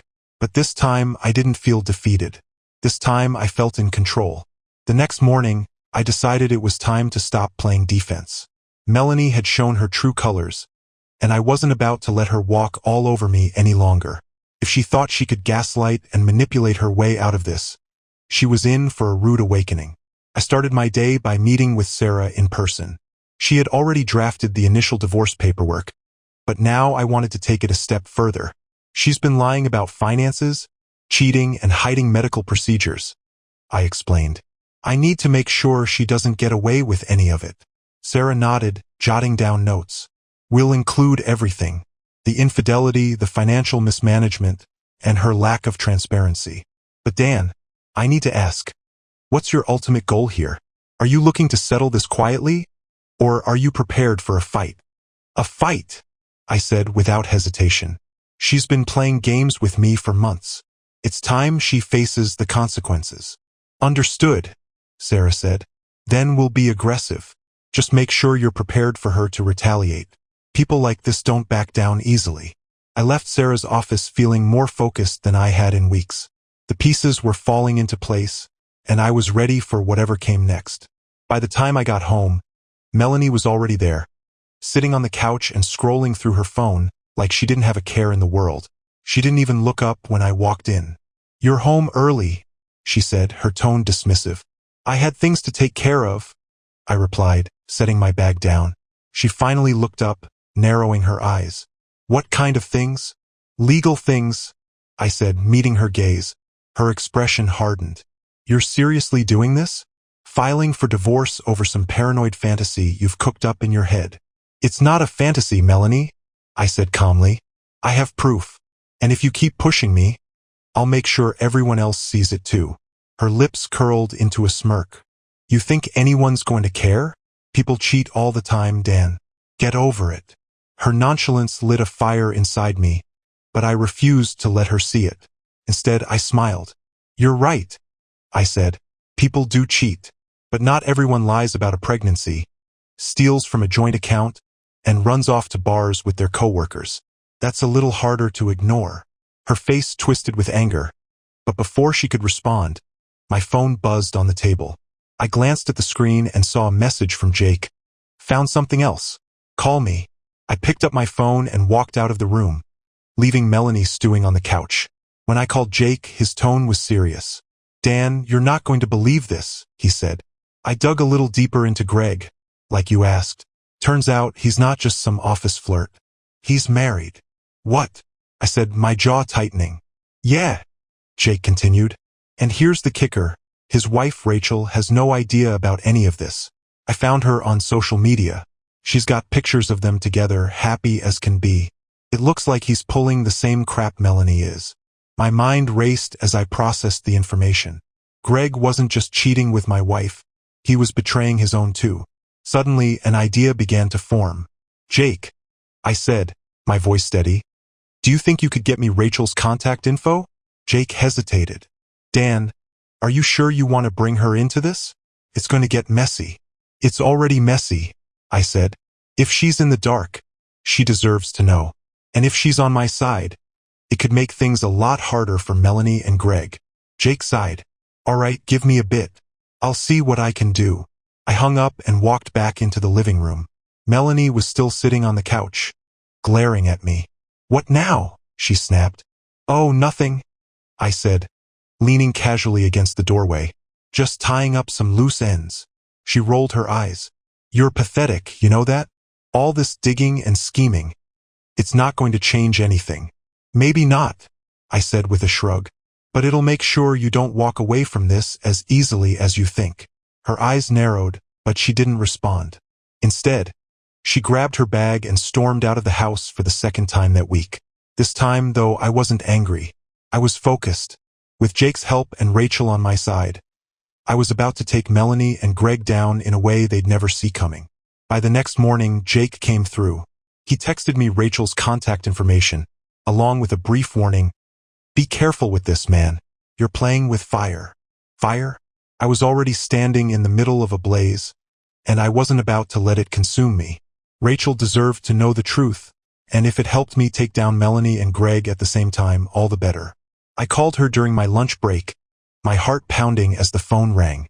She picked up on the third ring. Hello. Her voice was soft, cautious. Hi, Rachel. My name is Dan Harris. I know this is a bit out of the blue, but I need to talk to you about your husband, Greg. There was a long pause on the other end of the line. What about him? She asked, her tone shifting to suspicion. I took a deep breath.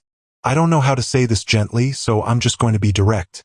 Greg has been having an affair with my wife, Melanie.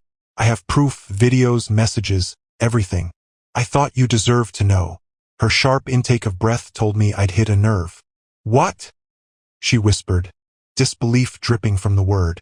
I know it's a lot to process, I said quickly, but I can send you everything I have. I don't want to blindside you, but I think we might both be better off if we work together. Another pause, longer this time. When she finally spoke, her voice was trembling with anger. Send me the proof. All of it. Absolutely, I said. And Rachel, I'm sorry you're going through this. I know how much it hurts. I don't need your pity, she snapped, her voice regaining some steel. I need the truth. Send me what you have, and we'll see where it goes from there. I sent her everything within minutes, the screenshots of the messages, the bank withdrawals, and the video from the bar. It didn't take long for her to call me back. I can't believe this, she said, her voice shaking. I've been with Greg for 8 years. We have 2 kids. How could he do this to us? I didn't know what to say. What could I say? He's been lying to you, just like Melanie's been lying to me, I said finally. But I have a plan, if you're willing to help. I'm listening, she said, her tone sharp. I explained everything. How Melanie had been funneling money to Greg, how she lied about the pregnancy and the hospital visit, and how I wanted to expose both of them for what they'd done. Rachel listened intently, occasionally chiming in with her own discoveries. Greg had been disappearing on weekends, claiming work trips that never existed. By the time we hung up, we had a plan. Rachel would confront Greg at his office, armed with the evidence I'd sent her. Meanwhile, I would confront Melanie at home, ensuring she couldn't wiggle out of the fallout. That evening, I set the stage. I printed out everything, the messages, the transactions, the clinic visit receipts. I even printed a still frame from the video of her kissing Greg. I laid it all out on the dining room table and waited. When Melanie walked through the door, she froze, her eyes darting to the evidence spread out before her. What is this? She demanded, her voice sharp. This, I said, standing up slowly, is the end of your lies. Her face twisted with anger. You're unbelievable. You're obsessed, Dan. Do you hear yourself? You're ruining our marriage over your paranoia. Stop calling it paranoia. I snapped, slamming my hand on the table. This is real, Melanie. You've been lying to me, cheating on me, and stealing from me. Don't you dare act like I'm the problem here. She opened her mouth to retort, but I cut her off. And by the way, Greg's wife knows everything now. Rachel has the proof. She's confronting him as we speak. For the first time, Melanie looked genuinely scared. You told her? She whispered, her voice barely audible. Of course I did, I said, my voice cold. She deserves the truth just like I did. But unlike you, I don't lie and manipulate people for fun. Her face hardened, the fear quickly replaced by fury. You think you're so righteous, she spat. You think you're better than me? You're pathetic, Dan. That's why I needed someone else. Because you're a weak, boring little man who can't handle the truth. Her words stung, but I didn't flinch. Call me whatever you want, I said, my voice steady. But at least I'm not a liar, a cheat, and a fraud. Melanie stormed out of the house for what felt like the 100th time, slamming the door so hard the frame shook. I didn't follow her. I didn't need to, because this time she wasn't just running from me. She was running from the wreckage of the life she'd destroyed. And I wasn't done yet. The fallout began the very next morning. Rachel had kept her word, and her confrontation with Greg had apparently been nothing short of catastrophic. She sent me a text as soon as it was over. He knows it's over. He's scrambling. I'm filing for divorce. Reading her message gave me a sense of grim satisfaction. Greg had finally been cornered, and Rachel was taking control of her life. But this wasn't just about Greg anymore, it was about Melanie too. Her lies were unraveling faster than she could keep up, and I wasn't about to let her escape the consequences. Melanie didn't come home that night. I figured she was either staying with a friend or hiding out somewhere with Greg, licking her wounds. It didn't matter. I wasn't done yet. The next move in my plan involved a little digital revenge. Melanie loved her social media accounts, curating her perfect little online persona for all to see. She'd built her image as the devoted wife, the successful career woman, the woman everyone envied. It was time to shatter that illusion. I started by posting the video of her and Greg at the bar on my private account, making sure to block her from seeing it for the time being. The caption was simple: "When your devoted wife has other priorities. #truth hurts." I wasn't normally the kind of guy to air dirty laundry online, but this wasn't just about revenge. It was about exposing the truth. If she wanted to play the role of the victim, she'd have to answer to more than just me. Within hours, the post was blowing up. Friends, coworkers, and even some of her family members started commenting and sharing. The messages started pouring in, ranging from shock to outrage. One comment stuck out: "She always seemed too good to be true. Guess we know why now." By noon, Melanie's phone was blowing up, and she must have realized something was wrong. She called me, her voice sharp and panicked. "What the hell did you do, Dan?" she demanded. "Just letting people know the truth," I replied calmly. "You're always so big on appearances. I figured it was time to show everyone the real you." "You're insane," she shouted. "You had no right." "I had every right." I cut her off. "You lied to me, cheated on me, and destroyed everything we built. Did you really think I was just going to roll over and take it?" Her silence was deafening. I could almost feel her anger vibrating through the phone. "You're going to regret this," she said finally, her voice low and venomous. "You think you're in control, but you're not. You have no idea what I'm capable of." "Neither do you," I said coldly and hung up. For the rest of the day, I kept myself busy. I called Sarah to update her on the situation and asked her to accelerate the divorce proceedings. Melanie was digging her own grave, and I was going to make sure she didn't climb out of it. Later that evening, Rachel called me. She sounded calmer than before, though there was a sharp edge to her tone. "I've got something you're going to want to hear," she said. "What is it?" I asked. "Greg finally cracked," she said, a hint of satisfaction in her voice. "He admitted everything, not just the affair, but the money Melanie's been funneling to him. Turns out, they've been planning to start over together, without you or me in the picture." The words hit me like a punch to the gut, but they didn't surprise me. It all made sense now: her sudden desire for a baby, the secret appointments, the hospital visit. It wasn't about us starting fresh. It was about her starting fresh with Greg. "What's their plan?" I asked, my voice cold. "Apparently, they've been looking at houses in another state," Rachel said. "He didn't say where, but it sounds like they were planning to leave as soon as they could scrape together enough money." My jaw tightened. They weren't just betraying us. They were trying to erase us from their lives entirely. "Thanks for telling me," I said, my mind racing with possibilities. "Let me know if you find out anything else." "I will," Rachel promised. "And Dan? Don't let them get away with this." "Oh, I won't," I said, hanging up. The pieces were falling into place, and I could see the endgame clearly now. Melanie and Greg thought they could rewrite the story, but I was going to make sure they paid for every lie, every betrayal, every single thing they'd taken from me. It wasn't over. The next morning, I woke up with a clear purpose. Melanie and Greg thought they were invincible, but their arrogance was their greatest weakness. They believed they could scheme behind closed doors and that no one would dare stand up to them. They were wrong. The first thing I did was meet with Sarah again. This time, I laid everything on the table. The financial evidence, the messages, and Rachel's revelation about their plans to skip town. Sarah's expression shifted from professional neutrality to a determined smirk. "This changes everything," she said, her pen moving furiously across her notepad. "If they're planning to leave the state, we can file for abandonment on top of everything else. And with the financial evidence, Melanie's not just facing a divorce. She's facing potential fraud charges." "Good," I said, the word coming out harsher than I intended. "She deserves it." Sarah nodded, her eyes sharp. "I'll push the paperwork through immediately. By the time she realizes what's happening, it'll be too late for her to fight back." With that handled, I turned my attention to Greg.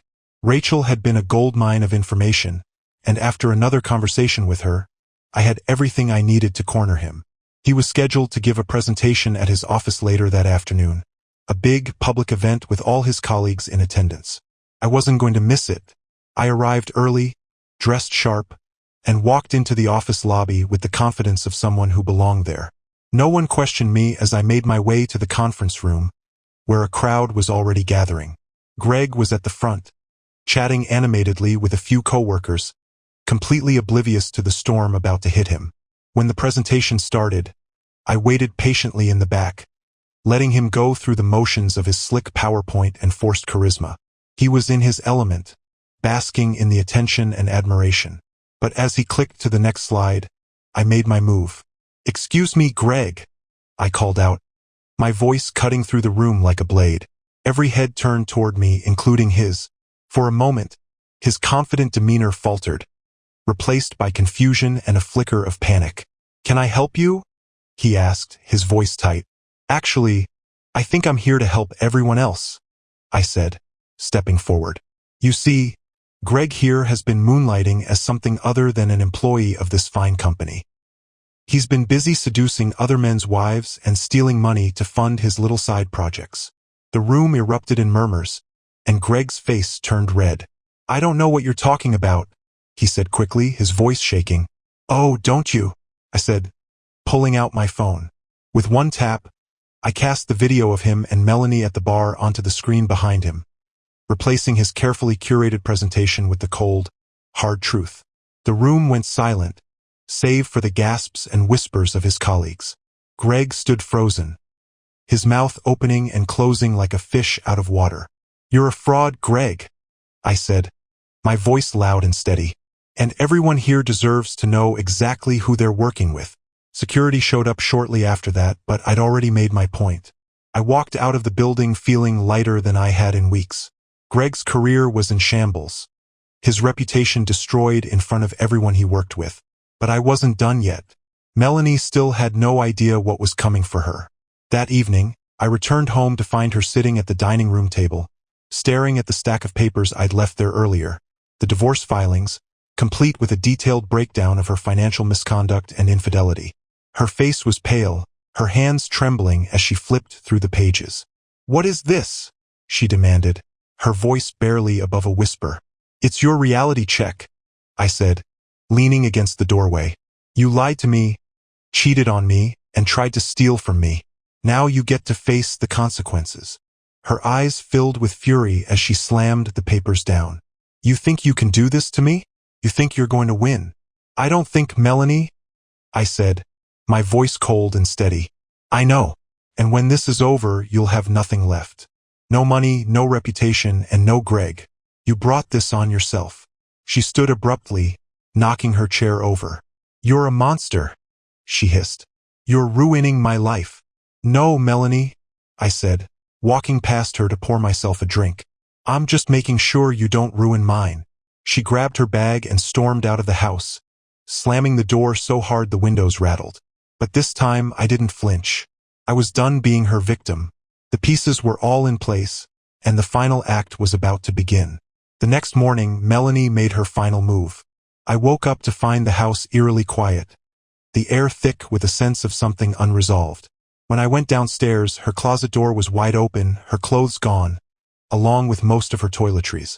The final confirmation sat on the dining room table, a note written hastily on a torn piece of paper. "You'll regret this, I promise." I stared at the note for a long time, a mix of anger and satisfaction washing over me. She thought this was her trump card, disappearing like a ghost in the night. But she didn't understand. I wasn't playing the same game anymore. Her departure wasn't a threat. It was an opportunity. I called Rachel immediately to update her. "She's gone," I said. "Took her things and left sometime last night." Rachel didn't sound surprised. "Greg's gone too," she said flatly. "He didn't come home last night, and his phone's off." My stomach clenched. It wasn't hard to figure out what was happening. "They're running," I said, "probably trying to get ahead of everything before the fallout hits them." "Let them run," Rachel said with an edge in her voice. "It won't save them.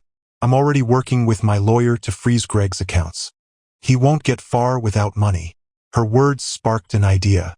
Melanie had been draining our joint account for months, funneling the money to Greg. But she didn't know I'd already flagged the suspicious transactions with my bank. I pulled up the account on my phone and smiled grimly. Sure enough, there was a new charge from early that morning, an expensive hotel just outside the city. "I think I know where they are," I said. Rachel's tone sharpened. "What are you planning to do?" "End this," I replied. I grabbed my keys and headed to the address listed on the transaction. The drive felt like a lifetime, the weight of what I was about to do pressing down on me. When I arrived, I parked a block away and approached the hotel cautiously. I wasn't sure what I'd find, but I was ready for anything. At the front desk, I pretended to be delivering a package for Melanie Harris. The receptionist, oblivious to the storm brewing, pointed me to their suite number. When I reached the door, I stood there for a moment, gathering myself. Then, without hesitation, I knocked firmly. It took a few moments, but eventually, the door cracked open. Greg's face appeared, his expression shifting from confusion to panic in an instant. "Dan," he stammered, trying to block the doorway. "What are you doing here?" "What do you think?" I said coldly, pushing past him into the room. Melanie was sitting on the bed, her face twisting into a mask of fury when she saw me. "How dare you come here?" she spat, jumping to her feet. "How dare I?" I shot back, my voice rising. "How dare you? Running off with him like a coward, thinking you could just leave everything behind without consequences? You've lost your mind, Melanie." Greg tried to intervene, holding up his hands like a peacekeeper. "Look, man, this is getting out of hand." "Shut up," I snapped, turning on him. "You don't get to play the victim here. You lied to your wife, stole from me, and tried to build a life on our ruins. You're pathetic." Greg's mouth opened, but no sound came out. "And you?" I said, rounding on Melanie. "You're even worse. You had everything, a husband who loved you, a stable life, and you threw it all away for this loser. Was it worth it? Was any of this worth it?" Her defiance crumbled for a split second, but she quickly recovered. "You don't understand anything," she hissed. "I had to get out. You were suffocating me, Dan. I needed more." "More," I repeated, laughing bitterly. "More lies? More betrayal? You're a joke, Melanie. And now you're both going to pay." I stepped back, pulling out my phone. "Oh, and by the way," I said, holding it up, "you're already famous. That little video of you two at the bar has been shared hundreds of times. Your coworkers, your friends, your families, they all know exactly who you are now." Melanie's face drained of color, and Greg looked like he wanted to crawl under the bed. "You can run all you want," I continued, my voice cold and steady, "but you can't hide from what you've done. The accounts are frozen, the lawyers are involved, and soon the courts will take care of the rest. Your little fantasy is over." Without waiting for a response, I turned and walked out, slamming the door behind me. For the first time in weeks, I felt a sense of closure. Melanie and Greg had spent months weaving their web of lies, but now, they were trapped in it. The damage was done, and the life they'd tried to build on the ashes of mine was crumbling around them. It wasn't the ending I'd imagined when we got married, but it was the ending they deserved. I didn't look back after leaving that hotel. They weren't worth another second of my time. By the time I got home, Sarah had sent an update. The divorce filings were officially served to Melanie, and the evidence of her financial misconduct had been submitted. Rachel texted me too, letting me know Greg was scrambling to deal with his accounts being frozen. That night, I sat alone in the living room, the house eerily quiet but oddly peaceful. For the first time in months, I didn't feel angry. I didn't feel lost. I felt free. Melanie tried calling me once. Just once. When I saw her name on the screen, I didn't even hesitate. I blocked her number and deleted it. She had nothing left to say that I wanted to hear. Over the next few weeks, things fell into place. The legal process moved forward swiftly, thanks to the overwhelming evidence. Melanie and Greg were left in financial ruin, their reputations shattered. Rachel and I stayed in touch occasionally, updating each other as the dust settled. She was rebuilding her life with her kids, and I was doing the same in my own way. I didn't need revenge to feel complete. I'd already won. Melanie and Greg had destroyed themselves. I didn't lift a finger to finish them off. I just let the truth do the work. If there's one thing I've learned, it's this: trust your instincts. The little doubts, the subtle signs, they're worth listening to. And when betrayal comes knocking, don't let it break you. Use it to rebuild yourself stronger than before. As for Melanie, she'll always be a cautionary tale in my life. A reminder of what happens when lies and selfishness take the wheel. I don't know where she is now, and I don't care. She's out of my life, and that's exactly where she belongs. I'm moving forward now, one step at a time. And for the first time in years, I feel like I'm finally on solid ground.